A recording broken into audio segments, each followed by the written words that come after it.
કોંગ્રેસ પાર્ટીના સૌ વરિષ્ઠ આગેવાનો, વડીલો, યુવાન ભાઈઓ અને મીડિયાના મિત્રો, ઘણી બધી રજૂઆતો સ્ટેજ ઉપર આવીને પણ તમામ લોકોએ વિગતવાર વાત કરી છે. આપણા વિરોધ પક્ષના નેતાએ અરજી સાથે એમને પોતાની ડાયરીમાં પણ નોંધ કરી છે. કેટલાક પ્રશ્નો નીતિ વિષયક નિર્ણય છે, ક્યાંક સામૂહિક છે, ક્યાંક વ્યક્તિગત છે, તમામ ડિપાર્ટમેન્ટોના પ્રશ્નો છે. ત્યારે આ જનજાગૃતિ તમે આ રજૂઆત કરવા આટલા સુધી આવ્યા અને તમારા હક માટે તમે કટી બનશો એ બદલ પણ હું તમને ખૂબ ખૂબ અભિનંદન આપું છું. કમસે કમ તમે તમારો હક લેવા માટે તમારી સામે જે અન્યાય થઈ ગયો છે એ ન્યાય મેળવવા માટેના પ્રયત્નો કેટલા ટાઈમથી વ્યક્તિગત રીતે કરો છો, તો આજે સ્ટેજ ઉપર કર્યા, ક્યાંક વિભાગમાં જઈને પણ વાત કરી છે. ત્યારે રેલવેનો જે પ્રશ્ન છે, ખેડૂતોને વળતર આપવા માટેનો, આપણી કઈ ટ્રેન તારંગા અંબાજી, એ ખેડૂતોને પૂરતું વળતર મળે એ માંગણી છે. અને એના માટે જેટલા સર્વે નંબરમાં ખેડૂતો આવતા હોય અને જે એના જંત્રી કે નિયમો છે એ પ્રમાણે સરકાર વળતર નહીં આપે તો અમે ખેડૂતોની સાથે રહીને એ સ્તર ઉપર આંદોલન કરવું પડે કે જે કરવું પડે. હમણાં જ દિયોદર તાલુકામાં એવો પ્રશ્ન બન્યો હતો કે જે આઈઓસીએલની લાઈન લાગતા હતા અને ખેડૂતોને જે વળતરમાં મોટો ભેદભાવ અમારી પાસે રજૂઆત આવી અને એમને કીધું કે બેન આ રીતે આટલો અમને અન્યાય થાય છે. ભરતસિંહે મને કીધું, અમે બધા કોંગ્રેસના બધા જ આગેવાનો સ્તર ઉપર ગયા અને એ લોકોએ એવું કંપનીવાળા કેવું હોય કે કોઈ પણ કામ એ સરકારી કોઈ એજન્સીને જ આપ્યું હોય અને એજન્સી પોતાના સમય મર્યાદામાં કામ કરવા માટે કરીને પોલીસ પ્રોટેક્શન માગીને પૈસા ભરીને, એટલે પોલીસ પ્રોટેક્શન માગી લીધે તો પોલીસના બાપની જાગીરી નથી કે અહીંયા આવીને કોઈને ખેડૂતોને હેરાન કરે, કે જેમને પોતાનો ન્યાય મેળવવા માટે જે હક હોય એમાં લડતા રોકી શકે. અમે ત્યાં ચાલવા ગયા અને આ રીતે હજુ સુધી પણ લાગે એને પેન્ડિંગ રાખેલું છે. આપણે બાયપાસ માટે પણ લડત આપણે પાછી સુધી પણ ચાલુ છે. એમાં દાતા માટે જે મદદ કરવાની થતી છે એ નીતિ વિશે જે નિર્ણય છે અને ભેદભાવ વાળો વાત છે એમાં પૂરેપૂરો ન્યાય મળે એવા અમારા પ્રયત્નો રહેશે. બીજો અહીંયા આપણે માતાજીના પ્રસાદની વાત થઈ તો એ ટાઈમે વિધાનસભામાં બધે જ કોંગ્રેસના ધારાસભ્યોએ રજૂઆત કરી એમને બે ચાલુ રાખવું પડ્યું. ચીકીએ ચાલુ કરી અને પ્રસાદી પણ ચાલુ, એકદમ જે બંધ જ કર્યું હતું એને બદલે જે બધા ધારાસભ્યો બધા લડ્યા એના હિસાબે એમને આ રીતે કરવું પડ્યું. બીજી એક રજૂઆત હતી દબાણો માટેની નહીં, તો એમાં પણ જે મદદ કરવાની થતી હોય તમારી પાસે આધાર પુરાવા હોય કે આધાર પુરાવા આપજો એટલે એમાં પણ મદદ થશે. આપણા બે ત્રણ જણે તુલસીભાઈને એમને કીધું કે ભાઈ આ રીતે ખુલ્લેઆમ દારૂ વેચાય છે, વાત સાચી છે. સૌથી વધારે હું માનું ત્યાં સુધી રાજસ્થાનના જે એના એન્ટ્રી છે એ વધારે દાતા એટલે અંબાજી 3 મણ લાગે એની ચેકપોસ્ટો આવેલી છે અને 3 ચેકપોસ્ટો દેશી રીતે કદાચ આપણો જે વિદેશી દારૂ છે બીજા રાજ્યનો એ કદાચ ત્યાંથી આવવાનું છે ચેકપોસ્ટ હતી, પણ દેશી દારૂની વાત થઈ તો પાડવાવાળા એના સ્થાનિક લોકો જશે. તો જે તે બિલમાં જમાદાર આવતા હોય એમને વાત કરો. આજે જિલ્લા પોલીસ વડા પણ આજે અંબાજીની મુલાકાતે છે અને ખુલ્લેઆમ કહેવામાં આવ્યું કે પોલીસ સ્ટેશનની નજીકની બાજુમાં આ રીતે દારૂ વેચાય છે.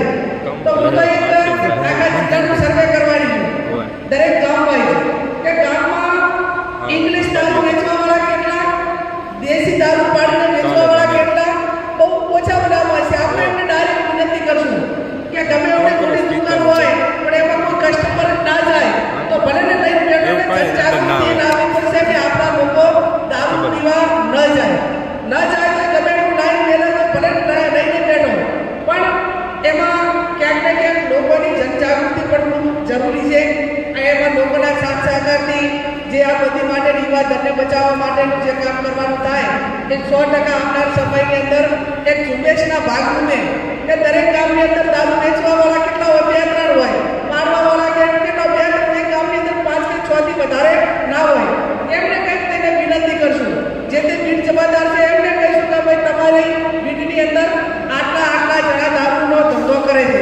અને હું આ તમામને રજૂઆત કરવાવાળાને વિનંતી કરું છું કે તમારા ગામમાં દેશી કે ઇંગ્લિશ દારૂનો ધંધો કરતો હોય એનું નામ ને મોબાઈલ નંબર ને એનું એડ્રેસ કે મને વોટ્સએપ કે મારામાંથી અરજી મોકલાવજો. એટલી હું તમને ખાતરી આપું છું, તમારું નામ જાહેર કરવામાં નહીં આવે.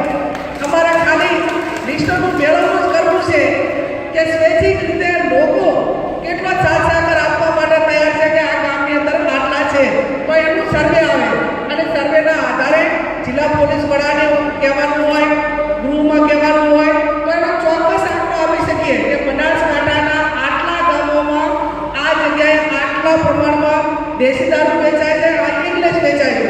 તો એની કાર્યવાહી હોમ ડિપાર્ટમેન્ટ મારફત કોઈ કરવામાં આવે છે કે એ માટે પૂરી કટિબદ્ધ એક જવાબદારીપૂર્વક એ બધીને ડાબવા માટેનું કામ અમે કોંગ્રેસના સૌ આગેવાનો કરશું એવી હું જાહેર જનતાને ખાતરી આપું છું. હમણાં મર્ડરની વાત થઈ, એ મર્ડરમાં પણ જે આપણે પુરાવા રજૂ કર્યા છે એમાં જિલ્લા પોલીસ વડાનું આજે તમે ધ્યાન દોરવાના છીએ. એની તપાસ ટીમની રચના કરે અને એટલું ચોક્કસથી ખાતરી આપીએ છીએ કે જ્યાં સુધી એ હાજી વાસ્તવિકતા સુધી નહીં પહોંચે ત્યાં સુધી ધર્માભાઈને ન્યાય મળે, એના પરિવારને ન્યાય મળે, એના માટે પૂરેપૂરા તાકાતથી જે રીતે લડવાનું થાય એ રીતે કોંગ્રેસ પાર્ટી લડીને એ પરિવારને ન્યાય અપાવવાનું કામ કરે. કેટલાક મુદ્દા મેં કીધું સેન્સિટિવ છે કે જે ખૂબ ગંભીરતાપૂર્વક લેવા પડે. એ સાહેબ જોડે જેટલી અરજીઓ આવી છે એનો સાહેબે અભ્યાસ કરશે. જે પ્રશ્નો મને આપવાના હશે એ કાંતિભાઈ પણ છે, હું પણ છું. સંકલન સમિતિમાં લેવા પડે એ પ્રશ્નો સંકલન સમિતિમાં પણ લઈને જે તે વિભાગમાં એનો જવાબ માગશું. સંતોષકારક જવાબને ઉકેલ નહીં આવે તો ફરી પણ એમને રૂબરૂ બોલાવીને જે તમારી જે રજૂઆતો છે એ પૂરેપૂરું શક્ય વાળીનો ઉકેલ થાય અને તમને બધાને ન્યાય મળે એવા અમારા સૌના કોંગ્રેસના સૌ આગેવાનોનો પ્રયત્નો રહેશે.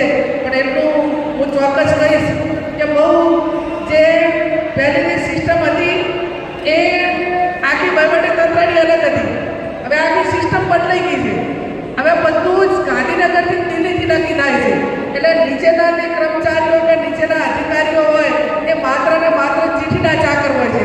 ધારો કે જિલ્લાની અંદર કેટલો દારૂ વેચવો એએસપી નક્કી કરે અને ત્યાંના ગૃહમંત્રી નક્કી કરે. બધા આ પીઆર હોય કે પીએસઆઈ હોય કે બીટ જમાદાર હોય તો કરીને શું કરે એમ. એટલે મારો કહેવાનો અર્થ એમાં દરેક ડિપાર્ટમેન્ટમાં જમીનનો ઇસ્યુ હોય તો કોણ નક્કી કરે? તો મહેસૂલ મંત્રી નક્કી કરે, ત્યાંથી નક્કી કરે. આ કલેક્ટરો જેલમાં જાય નહીં દેખાતા? આજે આ ગુજરાતની અંદર આઈએએસ ને આઈપીએસ અધિકારીઓ જેલમાં છે. કયા કારણોસર? એમની પાસે ખોટું કરાવ્યું, ખસી ગયા અને એ અત્યારે બધા જેલમાં છે. એટલે મારો કહેવાનો અર્થ એટલો જ છે કે આખી સિસ્ટમ જે પહેલી નીચેથી હપ્તા ઉપર જતા હતા હવે ઉપરથી કરીને છે કે એને કરીને એના ટકાવારી નક્કી કરવામાં આવે છે. અને આવા વહીવટની સામે જનજાગૃતિ લાવીને સૌથી પહેલું તો સત્તા પરિવર્તન થાય અને સત્તા પરિવર્તન માટે કરીને લોકોએ જેમ આજે બનાસકાંઠાની જનતાને અભિનંદન આપવું પડે કે જે છબીની હેડરીટની વાતો કરતા હતા એને તોડવાનું કામ એ બનાસકાંઠાની જનતાએ કર્યું ને એમાં દાતા તાલુકે પણ લીડ આપીને જે એમનો રેકોર્ડ જે વાતો કરતા હતા એ શું નથી કર્યું તમને ખબર છે? તમને બધાને ખબર છે આ બેઠા એટલાને કે દાતા વિધાનસભાની સીટમાં જેટલા આપણા ગામો આવે છે એ તમામ ગામોમાં આપણે કહેવા જઈએ તો સામ દામ દંડ ભેદ એટલે પૈસા હોય, પોલીસ હોય, દાદાવાની વાત હોય, કોઈ પૈસા આપીને આપણા એજન્ટોને ફોડવાની વાત કરી હોય, એમ કરતા કરતા મારા અનુમાન પ્રમાણે દાદા વિધાનસભામાં 20 થી 25,000 વોટ ખોટા કર્યા છે. કર્યા છે કે નથી કર્યા? કર્યા કે નથી કર્યા? હું તમારી પાસેથી બધા પાસેથી અવાજ માગું છું. અને એટલા માટે કરીને હું કહું છું કે આવનાર સમયની અંદર આ તમામ સામે જે સમગ્ર બનાસકાંઠાના 7 લાખ લોકો ટક્યા અને જનાદેશ આપ્યો, એકને આપ્યો છે પણ એક સત્તા પરિવર્તન થાય તો 80, ઓબીસી આપણી પોતાની સરકાર આવે અને પોતાની સરકાર આવે એટલે આ કોરિડોર ને વ્યક્તિગત ધંધાઓ માટે ને એના માટે નહીં પણ ગરીબ માટેની સહાનુભૂતિ. હમણાં બેને વિધવા બેન આવ્યા કે મારો આ ગરબો છે ને મને હટાવવા માટેની નોટિસ આપી, તો એનો દયા ભાવ એક કોંગ્રેસના હૃદયમાં હોય. આ લોકોના સહાનુભૂતિની વાતને એમને કઈ હાથ ભેટીએ લેવા જવા નથી. જે સહાનુભૂતિ કે ગરીબ માટેની વાત હોય એમને ને એમને ક્યાંય નજીકનો કોઈ રિશ્તો પણ નથી. એટલા માટે કરીને આપ સૌએ મોટી સંખ્યામાં હાજર રહી બધા પ્રશ્નો રજૂ કર્યા છે, ખૂબ સારા પ્રશ્નો રજૂ કર્યા છે. એ પ્રશ્નો માટે અમે લડીશું, તમને ન્યાય અપાવીશું અને જ્યાં પણ અન્યાય થાય અને એ પ્રમાણેનું હોય તો વ્યક્તિગત રીતે પણ આપણા કાર્યક્રમો અમે બધા છીએ. દર મહિનાના ત્રીજા શનિવારે હું પાલનપુર સંકલન સમિતિની મિટિંગ હોય છે એટલે ત્યાં મારી હાજરી હોય છે. ચિઠ્ઠી લખીને મોકલાવજો, ફોન કરજો, ત્યાં રૂબરૂ આવજો અને એકાદ દિવસ અહીં અંબાજી બેસવા માટેનો પણ પૂનમ કે એવો દિવસ નક્કી કરવા માટેનો અમારું લોકસભાનું સત્ર પતે એટલે એ પ્રમાણેનો અમારું બધા સાથે મળીને કાર્યક્રમ પણ કરશું. આવનાર જિલ્લા તાલુકા પંચાયતની ચૂંટણીમાં જિલ્લા પંચાયતની સીટ વાઇઝ કાર્યક્રમ થાય એના માટે પણ જે સ્થાનિક આગેવાનોને સાથે રાખીને કાર્યક્રમ ગોઠવીશું. ચાવડા સાહેબનો પણ ખૂબ ખૂબ આભાર કે એમણે જનમંચ માધ્યમથી તમામ લોકોના પ્રશ્નો સીધા પ્રશ્નો તો લીધા પણ હવે એમની ઓફિસમાંથી જે તે વિભાગને લખે છે અને ત્યાં તો જવાબ આવે છે. એટલે આટલી મજૂરી એ તમારા બધા માટે વ્યક્તિગત રીતે જ્યારે કરે છે ત્યારે બનાસકાંઠાની જનતા વતી અને દાતા વતી એમનો પણ હું ખૂબ ખૂબ હૃદયપૂર્વક આભાર માનું છું. આપ સૌનો ખૂબ ખૂબ આભાર.